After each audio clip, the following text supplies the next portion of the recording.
Welcome to the Avanti Women Panasonic Speaker Series. Here today we're going to discover the recipe for success with one of our Avanti Women members, Fiona Betivoiu. This month's theme is Reinvention and Taking Risks. Welcome, Fiona. Thank you very much, Dina. Thanks for having me. Yeah, we're excited. We want to really hear about your story. Why don't you start with that? Sure. I might go a little bit in depth, but I'll try and make it short. That's great. So my story, I guess the first place I'd start is if I look back the last 10, 15, actually more than that, 20 years, I have really focused my career in learning, development, talent, coaching. So whether it's been training, education, learning, I've been there kind of thing. That's been my focus in my career. Largely for the last 15 years, I've spent it in a corporate environment, working in the financial services industry. My story that I wanted to highlight today was, if I think back for the last 10 years, my career has been very much around leading teams and leading large teams in a corporate setting in financial services. So I'm one of those people that likes to write down where they see themselves in a year, 3 years, you're probably the same. So I've always written down, this is where I see myself, this is the role that I want to have. And quite honestly, over the last 10 to 15 years, it's been following that path really nicely. That's great. Yeah, so it's been, on paper, it's been looking really good. So my last role, I was in the role that I really wanted to be in. It was on my whiteboard. I had written it down. That's where I wanted to be. And it was working for a large bank and overseeing a team in learning and development. And I realized that I had the role that I was looking for, but there was something that was missing.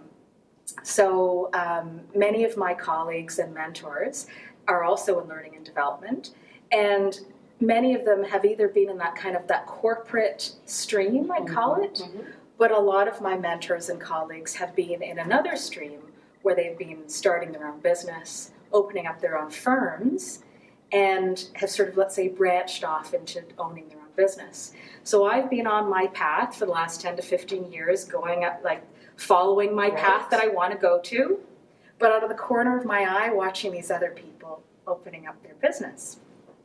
So my story really focuses on the fact that I was in the role that I wanted, great role, great organization, but I was looking at the corner of my eye, and I made the decision to leave a great opportunity to just end it and to start something completely new.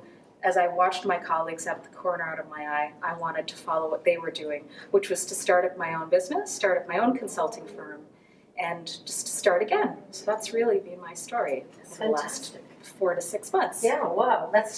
Today's theme is about taking risks. That's right. When you start to think about, as you were looking through the corner of your eyes and you're starting to think, I finally got to that dream job and I'm still not happy. Yeah. So what was going through your mind? What were some of those resources, maybe those apps? What were some of the things that came to you to help you make that decision to say, I'm going to do it, take a risk, and I'm going to go reinvent myself? Right. Well, one of the things that I would really highlight is that was critical for me to make that decision was that I would often speak over the last, let's say, 3 to 5 years. I made it a point to talk to different entrepreneurs, different business owners, because I was secretly very envious. I just didn't realize it at the time. And I'd always ask them, so what did it take? What resources did you use? What was it that pushed you to stop what you were doing and open your own thing? And I would say 100% of the people that I spoke to, it doesn't mean that it's everybody, but the people who I spoke to, 100% of those people told me that something terrible had happened in their life. Interesting. So they'd either lost a loved one, a family member, or they'd been very ill. Honestly, and it really shocked me. And I remember having a conversation with somebody, actually a really successful entrepreneur, and I'd said to him at the time, isn't it interesting that when I'm talking to people, it always is something terrible that's happened in someone's life that's forced them to go, wait a minute, I'd like to start again. Why don't I take a risk and do something that I really want to do? And I had said at that point, this was about a year ago, I'd said to this individual, you know what, I would like to be someone who's not going to wait till, not saying that people waited, but I don't want to wait till something horrible happens. Why don't I take this risk, if it is a risk, to be honest? Why don't I make this change right now rather than to have to be like other people who might have to wait, sometimes wait for that tragedy to happen to go, okay, this is what I want to do. So that was really a critical thing that happened. It wasn't necessarily a book per se, but it was conversations with other entrepreneurs and me kind of like seeing a theme and deciding I don't want to be like that theme. Why don't I just go ahead and do what I'd actually like to do? Yeah. So this is you following your own path. Yeah. Yeah. So are there some books that you may want to refer, or apps, or some resources that our members would love to So look I'm at? more of a book person, to be honest. So there have been a lot of books that have been really influential for me. One of the books that I think that so many people should read, especially women, is the most recent book by Arianna Huffington. That was very influential for me, and it was one of those books that it just affirmed what I was doing. And it's not necessarily around balance, but it's around taking time to rejuvenate and to focus on your health, written by one of the probably leading entrepreneurs that is right now existing, right? Female entrepreneurs. You're talking about Thrive? Yes. Yes. Yeah. Just love Arianna Huffington. She's phenomenal. We saw her actually at Roy Thompson Hall. Oh, wow. When she did a guest speakers there, and she was very inspiring. So what a phenomenal she's resource. very inspiring. Another one I would say, this is someone from that many people in the learning and development industry know about, Michael Bungay-Stanier. He owns a company called Box of Crayons. I'm very motivated by a lot of the things that he posts online. He has really short, inspiring things that help me. But one of the books that he wrote that I've always used is called Do Great Work. And that also inspired me because it's really focusing on spending your time doing actually great work as opposed to work. Right. When you realize in your career that you're not spending a whole bunch of time doing actually really great things, and great things might just be coaching others or somehow helping people. So his book is a great small book to go through and some really good things. So that's Do Great Work.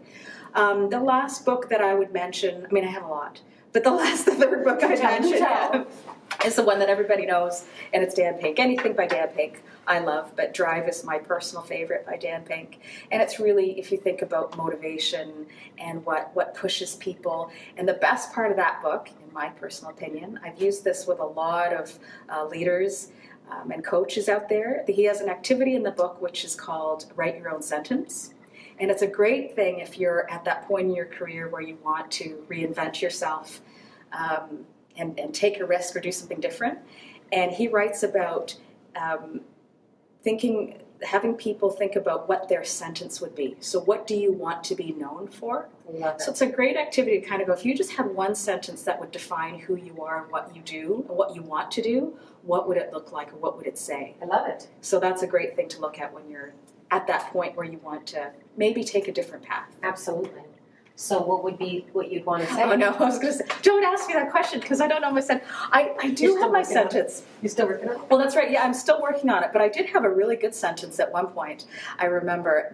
And I can't remember it completely, but I know that a key part of it was around the word coach and develop, because that was critical in my career at that point. And I think that's important when you said you're still working on it. I think your sentence can change all the time. Right. I think now my sentence is probably changing a lot since I am kind of reinventing myself. I love it. But my past sentence has always had the words coaching and developing others. An important thing to think about too is some people think about their sentence just holistically, who they were or who they are. I purposely wrote a sentence that was just around my career because I sometimes put the family piece a bit separate, but some people write a sentence that shows, holistically overarching who they are. I love it. So I'm working on it. Yeah, good. Work in progress is great. That's right. So what's different now? You wake up in the morning, go to your corporate job, and now that you've leaped off and you said, okay, bye-bye corporate, leaving a huge bank, being in the financial sector, and now waking up every morning and doing your own thing. So what's different for you? 80% of everything is different. So I would say one of the things just if you think about operationally what's different is just how I structure my time and structure my day. Before I was very structured by an organization, right? Mm-hmm. For those of us who worked in a corporate organization, you know that you're, especially in a leadership role, you could be in meetings from 8 till 8 kind of thing. So I was typically in quite a lot of meetings. So your day is already structured for you. And to now jump to something where you structure your own day.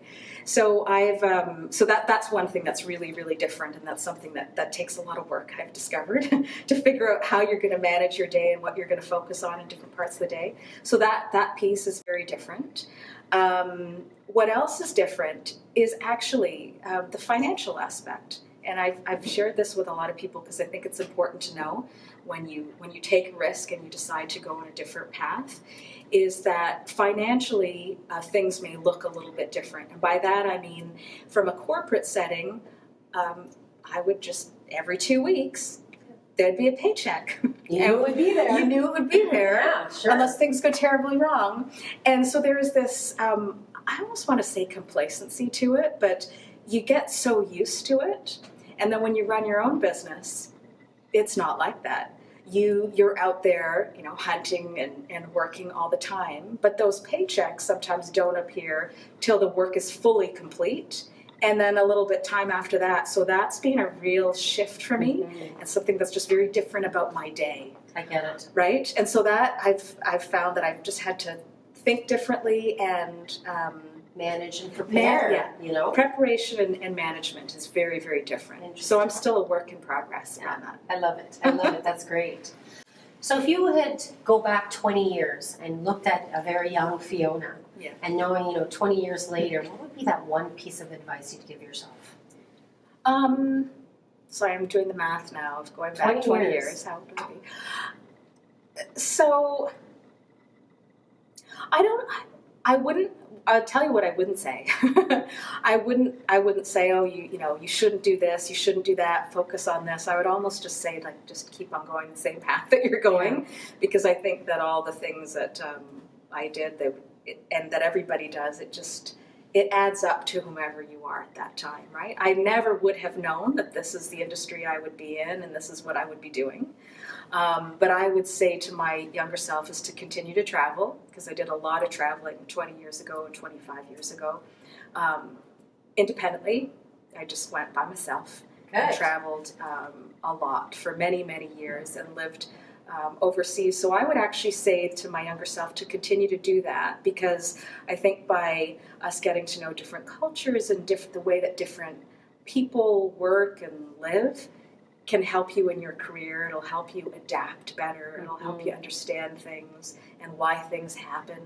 So I would just say, continue to travel, continue to study whatever you want to study. I tell my younger self that too, because I think sometimes we get, and I see this in my kids now, where we're almost programmed to study exactly what you envision you're going to do. Who the heck knows what you might be 20 years from now? So I would say focus on what you love, study what you love. Doesn't mean that's what you're going to do. So I'd say that to my younger self. Continue to travel and continue to study what you're studying. Might not be what you end up doing, and to have that confidence. So I think it would be, to ensure that you have continue to have self-confidence. That's awesome. Yeah. So what is a fun fact about you? Just one. A fun fact. One fun fact. Something maybe we don't know about you.